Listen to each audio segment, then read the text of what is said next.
Hi friends, ఈరోజైతే గురువారం. So ఇప్పుడు వచ్చేసి టైం వచ్చేసి 10 అయితే అవుతుందండి నైటు.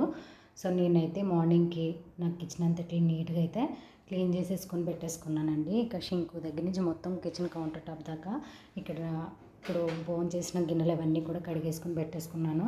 ఈరోజైతే మార్నింగ్ నుంచి నాకు పని అయితే అవ్వలేదండి. ఇంకా నైట్ అయ్యేసరికి కొంచెం వర్క్ కూడా ఎక్కువైంది.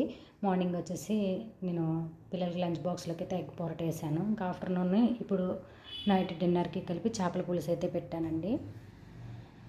ఇంకా రేపు పొద్దున ఫ్రైడే కదా, మొత్తం గ్యాస్ స్టవ్ అంతా క్లీన్ చేసేసుకున్నాను. ఇంకా డిన్నర్ అయిన తర్వాత కిచెన్ అంతా ఇట్లా నీట్గా కడిగేసి రేపు పొద్దున ఫ్రైడే కాబట్టి క్లీన్ చేసేసుకొని ఉంచుకుంటే మార్నింగ్కి నాకు హడావిడి అన్నది లేకుండా మార్నింగ్ లేచిన తర్వాత కిచెన్లోకి రాగానే కిచెన్ అంతా నీట్గా ఉంటే మనకి చాలా హ్యాపీగా ఉంటుంది. కిచెన్లో వంట కూడా చాలా హ్యాపీగా చేయగలం కదా. మార్నింగే లేచిన తర్వాత పని అంతా పెట్టుకోవాలంటే కొంచెం కష్టం అవుతుంది కదా ఫ్రెండ్స్. సో ఆ పని అంతా నేనైతే ఇప్పుడైతే నైట్ అయితే క్లీన్ చేసేసుకున్నాను. ఇలా కిచెన్ అంతా నీట్గా పెట్టేసుకున్నాను, కడిగేసాను. ఇంకా రేపొద్దుట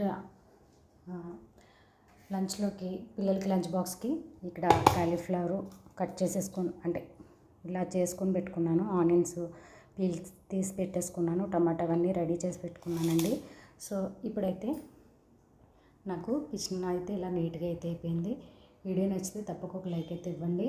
మరి నా రొటీన్ బ్లాగ్ మీ అందరితో షేర్ చేసుకున్నాను కదా, మీరు ఎలా ఏం చేస్తారు ఏంటనేది నాకు కామెంట్ సెక్షన్లో కామెంట్ చేయండి. వీడియో నచ్చితే ఒక లైక్ అయితే ఇవ్వండి. Okay friends, good night, sweet dreams.